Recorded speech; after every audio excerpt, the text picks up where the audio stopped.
நாகர்கோயிலில் கலப்பு மக்கள் இயக்கம் பல கலையரங்குகள் செய்து கொடுத்ததும், பல பள்ளிக்கூடங்கள் கட்டி கொடுத்ததும், சிவந்தி ஆதித்யநாத் காலேஜுக்கு மிகப்பெரிய ஒரு ஸ்டார் நைட் ஃபங்க்ஷன் நடத்தி கொடுத்துன போன்ற விஷயங்களை மட்டும்தான் நம்ம இங்கே இது பண்ணோம். கொஞ்சம் பின்னோக்கி பார்த்தீங்கன்னா, கலப்பை மக்கள் இயக்கம் தான் முதலாக உங்களுக்கெல்லாம் தெரியும் நினைக்கிறேன், இங்கே இருக்கக்கூடிய ஊடகவியல் நண்பர்களுக்கும் பத்திரிகையாளர் நண்பர்களுக்கும், கஜா புயல் வந்து பட்டுக்கோட்டையில் ஏற்பட்ட பிறகு முதல் முறையாக சென்னையில் இருந்து நாம் வந்து உணவுப் பொருட்களும் காய்கறியும் ஒரு வேனில் அமிச்சோம். ஃபஸ்ட்டாக ஸ்டார்ட் பண்ணது பிரசாத் ஸ்டுடியோ வாசலில் பிடி செல்வகுமாருடைய கலப்பை இயக்கத்தை சேர்ந்த நாங்கள் தான் முதல்ல ஸ்டார்ட் பண்ணோம். ஃபஸ்ட்டு முறை ஸ்டார்ட் பண்ணுறப்ப அது மக்களிடம் போய் சேரலை.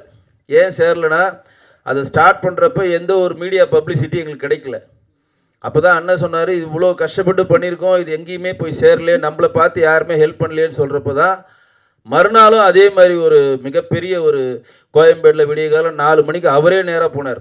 போயிட்டு காய்கறி அரிசி மூட்டை எல்லாம் ஒரு பெரிய வேனில் வாங்கி கீழே கலப்பை மக்கள் இயக்கம்னு போட்டு பிரசாத் ஸ்டுடியோ வாசலில் டிஆர் சார் வந்து கொடி அசைச்சு அதை தொடங்கி வைத்தார். டிஆர் சார் தொடங்கி வச்சு அதை வாழ்த்தி பேசின உடனே தமிழ்நாட்டில் இருக்கக்கூடிய இண்டு பொண்டு சந்து எல்லா இடத்துலையும் போய் ரீச் ஆன உடனே தான் மற்ற இயக்கங்கள் மற்ற தொண்டு நிறுவனங்கள்லாம் ஆஹா நம்மளும் வந்து நம்ம ஏதோ ஒரு நிவாரண பொருளை அந்த ஊருக்கு அனுப்பணும்னு சொல்லி அனுப்ப ஸ்டார்ட் பண்ணாங்க. அதுதான் முதல் மூல காரணம். இது வந்து ஊடகவியாளர் கொண்டு போய் வெகுஜன மக்கள்கிட்ட சேர்க்கணுன்றதுக்காக தான் இங்கே பதிவு செய்ய விரும்புகிறேன். அது மட்டுமல்லாமல் ஒரு ஜப்பானிய பழமொழியாக இருக்கின்ற மீனை குந்து பிடிக்க கொடுக்காத கற்றுக் கொடுக்க அப்படின்னு சொல்லி ஒரு பழமொழி இருக்கும். மீனை கையில் கொடுக்காம கற்றுக் கொடுங்க அப்படின்னு. பட்டுக்கோட்டையில் இதேமாரி கஜா புயலப்போ அங்கே பாதிக்கப்பட்ட மக்கள்கிட்ட நாங்கள் நேரடியாக போய் யாருக்கும் பண உதவி செய்யலை, நேரடியாக போய் யாருக்கும் அரிசி பருப்பு வழங்கலை, நேரடியாக போய் யாருக்கும் வாழ்த்துக்களையோ தன்னுடைய துத்தங்களை பகிர்ந்திருக்கா நாங்கள் வந்திருக்கோன்னு சொல்லலை. என்ன பண்ணாருன்னா, பட்டுக்கோட்டையில் போய் அங்கே இருக்கக்கூடிய வாழ்வாதாரத்தை பாதித்த 101 குடும்பங்களை தேர்ந்தெடுத்து 101 பசு மாடுகளை அண்ணா வழங்கினார். யாரை வச்சுன்னா, ஜிவி பிரகாஷ் அன்றைக்கி வந்து அண்ணனுடைய ஜெயில் படத்தில் வந்து ஒப்பந்தமாக இருந்தார். அன்றைக்கி ஜிவி பிரகாஷ் சார் அங்கே நேரடியாக வந்து 101 பசுமாடுகளை ஒவ்வொரு பயனாளிகிட்டையும் கையில் கொடுத்து அவங்க வாழ்வாதாரத்தில் விலக்கேற்றி வைத்த இயக்கம் தான் கலப்பை மக்கள் இயக்கம். அது முடிஞ்ச ஒரே வாரம் தான், ஒரு வாரம் கூட இருக்காது எனக்கு தெரிஞ்சு, ஒரு 2-3 நாள் தான். திருச்சி வல்லம் ரோட்டுக்கு நடுவில் இருக்கக்கூடிய ஒரு கல்லூரியில் கின்னஸ் ரெக்கார்டு இதெல்லாம் வந்து ஊடகம் கொண்டு போய் சேர்க்கணும். 1001 ஆடுகளை அந்த ஒரு காலேஜ் உள்ள கொண்டு வந்து அடைக்கிறோம். கொரோனா டைமில் யாருமே வீட்டை விட்டு வெளியே வர மாட்டாங்க. அந்த டைமில் புயல் வீசுது, கொரோனா டைம் கிடையாது, புயல் டைம். அது புயல் வீசுது, யாருமே வெளியே வராதப்போ நானும் அவரும் தான் போகிறோம். இங்கேருந்து எதில் போகிறோம்? டாட்டா ஏசியில் போகிறோம். ஒரு கிராமமாக போய் எனக்கு கொஞ்சம் ஆட்டுக்குடி கொடுங்க, எங்களுக்கு மாடு கொடுங்க, காசு தரணும்னா அடிக்க வரானுங்க சில பேர். ஏன்னா வளர்க்குற மாட்டை கேட்குறேன், வளர்க்குற ஆட்டை கேட்குறேன்னு. அப்போ ஒவ்வொருத்தர்கிட்டையும் சொல்லி எதுவுமே பண்ண முடியாதுன்ற ஒரு சூழ்நிலையில் 1001 ஆடுகளை ஒரு கல்லூரியில் அடைத்து அந்த 1001 பயனீட்டாளர்களுக்கு கவிஞர் வைரமுத்தை வைத்து 1001 ஆடுகளை கொடுத்தோம். எவ்வளோ பெரிய விஷயம் பாருங்கள். என்றைக்கு டிஆர் என்றைக்கு தொடங்கி வைத்தாரோ அதிலிருந்து ஒரு செலிபிரிட்டிஸ் வைஸாக கொடுக்கணும், அப்போ தான் மீடியா பார்வை பெறும், எல்லா இடத்தையும் கொண்டு போய் சேர்க்க முடியுன்றதுக்காக இது பண்ணோம். அதுக்கப்புறம் கொரோனா பீரியட் வந்தது. நீங்கள் நம்புங்களா எனக்கு தெரியாது. கொரோனா பீரியடில் நானும் அண்ணன் பிடி செல்வகுமார் அண்ணனும் ஒரு நாள் கூட வீட்டில் தங்கினதே கிடையாது. எங்களெல்லாம் வீட்டுக்குள்ளே சேர்க்கவே மாட்டாங்க. நான்லாம் வீட்டுக்குள்ளே போனால் ஹால்லே படுத்துக்கணும், அங்கேயே குளிச்சிக்கணும், அங்கேருந்து அப்படியே கிளம்பினோம். ஏன்னா முழுக்க சேவை மனப்பான்மையோடு வெளியில் தான் இருந்தோம். டெய்லி நம்ப மாட்டீங்க, டெய்லி 100 மூட்டை அரிசி வாங்குவார். அது இங்கே ஒருத்தர் கேஸ் கொடுத்துட்டான். இங்கே சிகரமாலில் வடமல்லியில் நீங்கள் வந்து முகக்கவசம் அடைய மாட்டேன்றீங்க, நீங்கள் வந்து ரொம்ப கூட்டம் இங்கே கூடுதுன்னு சொல்லி ஒருத்தர் கமிஷனர் ஆஃபீஸில் கேஸ் கொடுத்ததுலேருந்து அங்கே ஸ்டாப் பண்ணி எங்கே கொட்டிவாக்கத்தில் சரத்குமாரோடைய தோட்டத்துக்கு பக்கத்தில் ஜெயபாரதி மேடமுடைய சகோதரோட ஒரு தோட்டம் இருக்குது. அந்த தோட்டத்தில் வைத்து பயனீட்டாளர்களும் அங்கே கொண்டு வந்து ப்ரெஸ் எல்லாம் அங்கே கொண்டு வந்து கிட்டத்தட்ட நம்ப மாட்டீங்க 100 நாட்கள் டெய்லி 100 கிலோ அரிசி 100 மூட்டை அரிசி டெய்லி வந்து மளிகை கடை சாமான்கள் கொடுத்து அந்த கொரோனா பீரியடில் வாழ்வாதாரத்தை மேம்படுத்தணும்.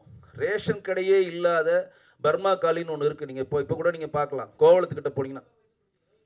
ஆமாம், இல்லை எல்லா நடிகரும், அதுதான் சொல்லிட்டேனே, இங்கேருந்து எல்லா நடிகரையும் கூப்பிட்டு போகிற பணி என்னோட பணி. யோகி பாபு சார், இமான் அண்ணாச்சி, ஜிவி பிரகாஷ், யார் யார் அன்றைக்கு பெரிய நடிகர்களாக இருந்தாலும் அவர்கள் எல்லாம் இங்கேருந்து கூட்டிகிட்டு போய் எவ்வளோ தூரம் யோசிக்கங்க, கொட்டிவாக்கத்தில் வைத்து எல்லா மீடியா நண்பர்களையும் அங்கே வர வைத்து டெய்லி தினசரி மாலை பேப்பரில் நாங்கள் பண்ண உதவித்தொகை வந்துக்கிட்டே இருந்துச்சு. ஒரு நாள் 2 நாளில் விஷால் சார் ஹெல்ப் பண்ணார். அப்போ கிட்டத்தட்ட 6-7 மாதமாக தொடர்ந்து இந்த பணியை கலப்பை மக்கள் இயக்கம் அன்று செய்தது. இன்று அவர் கன்னியாகுமரி போயிட்டார்.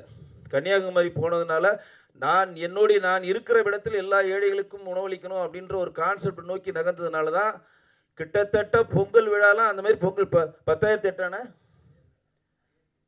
5008 பானைகளை வைத்து மிகப்பெரிய ஒரு பொங்கல் விழா கடற்கரையில் மீன நண்பர்களை இன்றைக்கும் நீங்கள் அந்த ஊரில் போய் கேட்டிங்கன்னா மீனவ நண்பர்கள் 10 நிமிஷத்தில் அண்ணன் பேர சொன்னா அவங்களை கூட்டிகிட்டு போய் வீட்டில் விட்டுருவோம். அந்தளவு ஒரு மிகப்பெரிய ஒரு பாங்கான ஒரு கட்டமைப்பை இங்கே ஏற்படுத்தி வைத்திருக்கிறார்.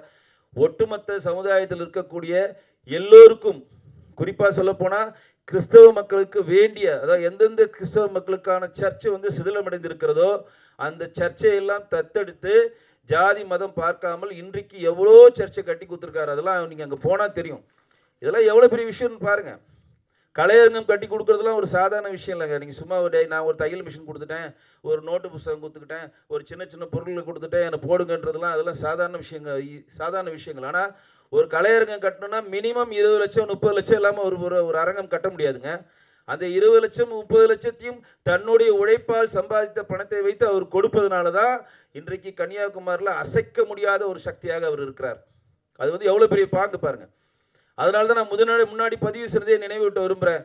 அவர் மோதிர கையால் குட்டுப்பட்டவர் தான் தென்மேற்கு பருவ காற்றுன்ற படத்தின் மூலம் இன்றைக்கு மிகப்பெரிய ஒரு ஸ்டாராக விலகி கொண்டிருக்கின்ற விஜய் சேதுபதி. அந்த படத்தை வெளியிட்டார், அண்ணன் தான் வெளியிட்டார். இன்னைக்கு பார்க்கிங் படத்தின் மூலம் தேசிய விருது வரையும் கிட்டை வரையும் சென்ற ஹரிஷ் கல்யாண் அவர்களை முதல் முறையாக கொண்டு வந்தது அண்ணன் தான் கொண்டு வந்தார். நிறைய பேருக்கு தெரியுமான்னு தெரியல. ரவிக்குமார் சார் ஆகட்டும், ஏஆர் ரஹ்மான் சார் ஆகட்டும், கமல் சார் ஆகட்டும், ரஜினி சார் ஆகட்டும், கிட்டத்தட்ட விஜய் சார்ட்டு தான் அவர் இருந்தார்னு தான் பேர். ஆனால் ஒட்டுமொத்த நடிகர்களிடம் ஒரு நட்பு வட்டத்தில் இருக்கிறார். அண்ணன் சொன்ன மாதிரி 3 மணி நான் 2 மணிக்கு சொன்னதுனால தான் இங்கே பெரிய பெரிய ஜாம்பவான்கள் வர முடியாமல் போயிட்டு இருந்தது. ஆனாலும் மேடையில் இருப்பவர்கள் எல்லாருமே மிகப்பெரிய ஒரு ஜாம்பவான்கள் தான். அந்த வரிசையில் மிகப்பெரிய லெவலில் தொழில்துறையில் முன்னேறி ஒன்றுமே இல்லாமல் இருந்தாலும் உழைப்பு மட்டும் மூலதனமாக கொண்டு நம் வாழ்வில் பெரிய இடத்தை அடையலாம் என்றதுக்கு எடுத்துக்காட்டாக விளைக்கின்ற கிங் மேக்கர் ராஜசேகர் அவர்களை அன்னை வாழ்த்த அழைக்கிறேன்.